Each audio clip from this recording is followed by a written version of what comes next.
yoo baqataa Oromoo biyya Masrii keessa jiru taate dhimmi kun waan si ilaallatu viidiyoo tana guutuu isaa osoo hin dhageeffatin bira hin kutin dhaamsa kiyyaa.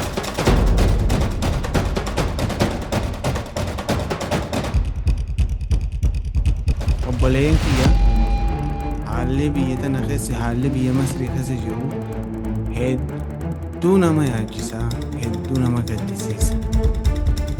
Keessaafuu akka Oromooti. Maaliifuu jettan erga rakkoon biyya Itoophiyaatii fi biyya Masrii iddootti uumamteerraa eegalee biyya teenya mootummaan biyya teenya akka nama agartee ergama mootummaa biyya Masrii irraa fudhatee biyya san balleessuu jiru biyya san agartee biyya san keessatti rakkina uumaa jirutu nu ilaala akka baandaatti baandaan nu jaa jechuudha mootummaan biyya teenyaa. Kanaafuu nun fadhu mootummaan biyya teenyaa nun fadhu.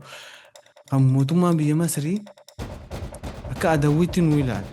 Yoo nama Itoophiyaadha jenneen bakka jirutti nu nyaachuu barbaadan.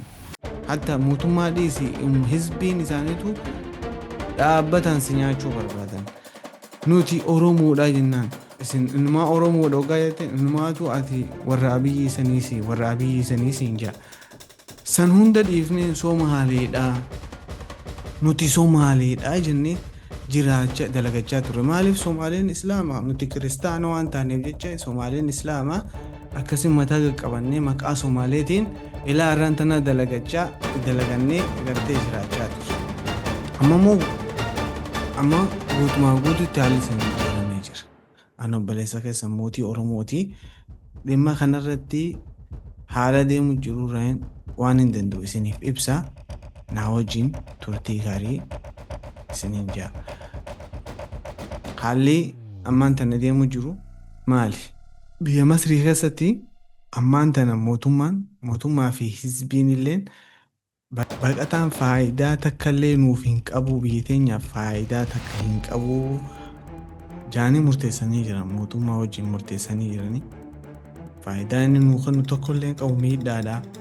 As keessatti wal horee heddummaatee booda dachii teenya nurraa dhuunfatee rakkoo nageenyaa nutti uuma yaada jechuun guutumatti biitii guutuun kaatee jirti mootummaan akkasitti gartee bakka namni bakka baqataan jiru abbaa fedhe baqataa taatee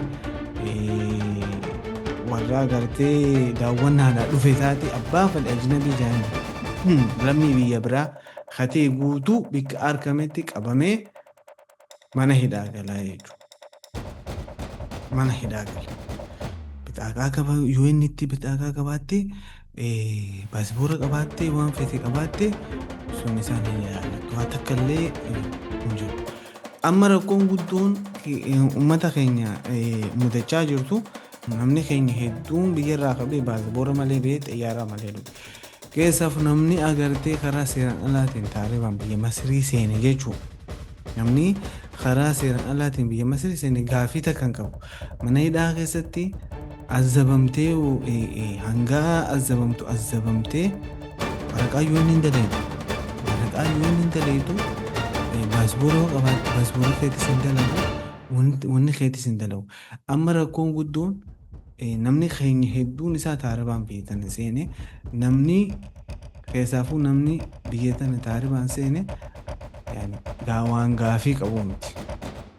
Achi keessatti azabamtee rakkattee sanuu maallaqa keetiin agartee maallaqa kee yoo nama qabaatte agartee nama biyya alaarraa qabaatte waan feete qabaatte sani maallaqa san kafaltee xiyyaara ofiifirraa kafaltee kara biyya keetii akka deebitu si godhanii tikeeta maallaqa keetiin bitattee kara biyya keetii hidhaarraa kara biyya keetii waa takka qamisa takka osoo hin fudhanne osoo waa takka hin fudhanne hidhaarraa kara biyya keetii si galchanii jechuudha.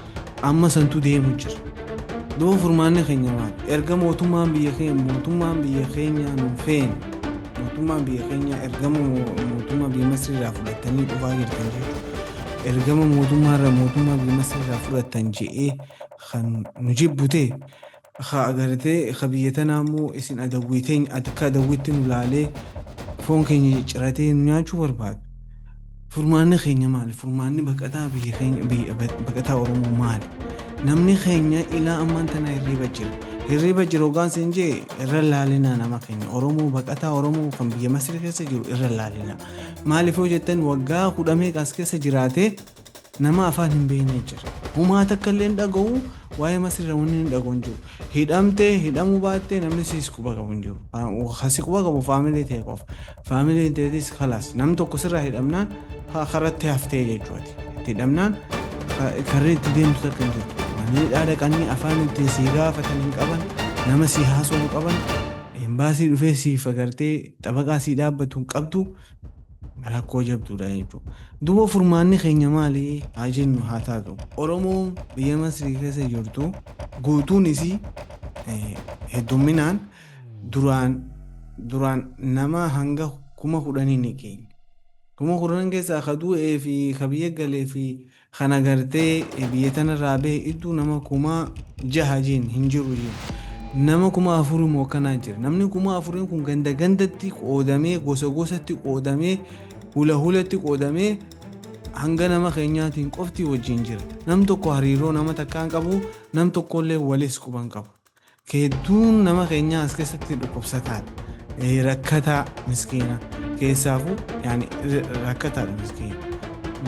Namni keenya as keessatti akkamitti jiraata deemee mana hammaamaa agartee hammaama Masriirraa dhiqee mana hammaamaa dhiqee as keessatti agartee mana ofirraa kafalee daabboo bitatee jiraata.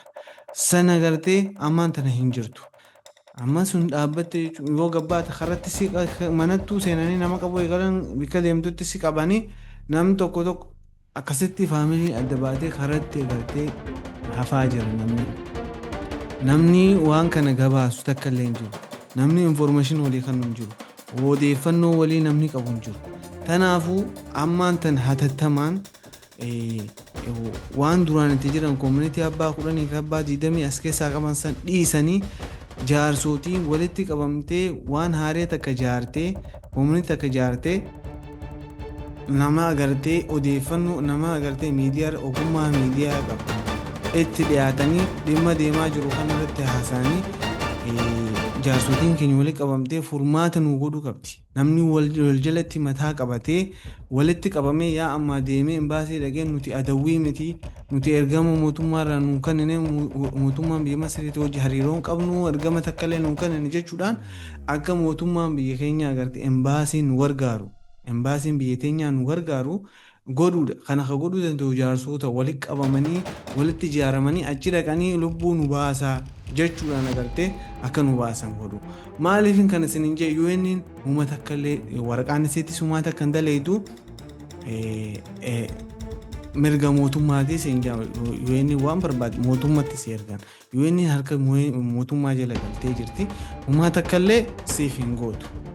Kanaafuu warri agartee ogummaa miidiyaa qabdan ammallee irra deebiitiin isin hin jaa.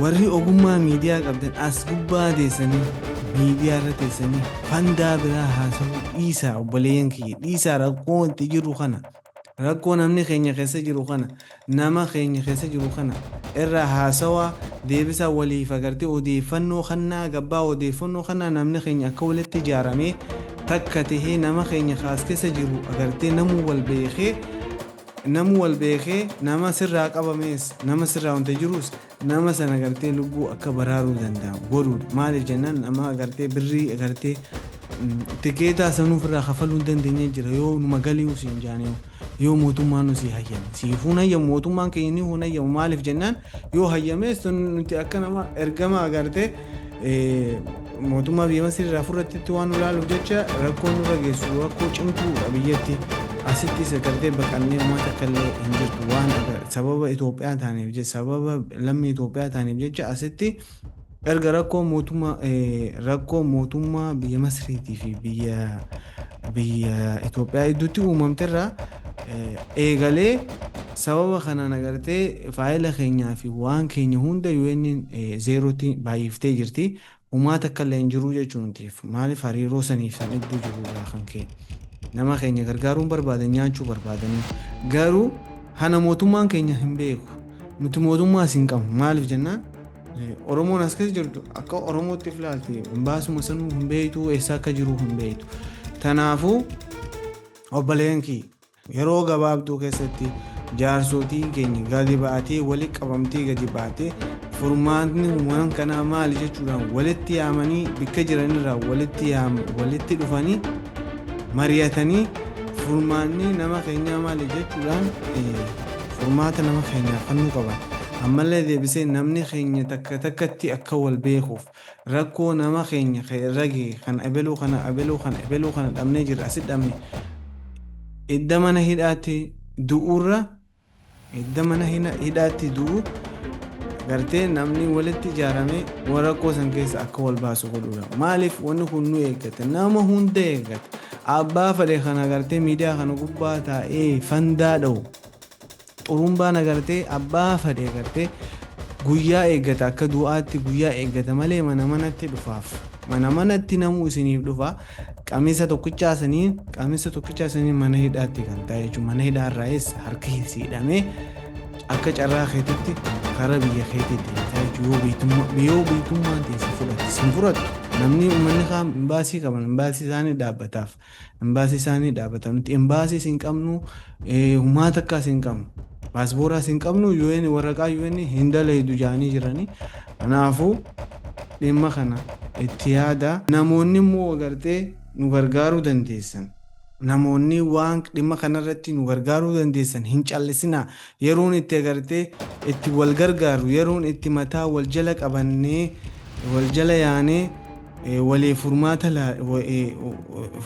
furmaata barbaaddannu yeroon itti takka taanu yeroon amma tanaafu hin callisina warra nu gargaaruu danda'u jiraate yaadaan agartee waan jira agartee nu bira dhaabbachuu nu barbaachisa.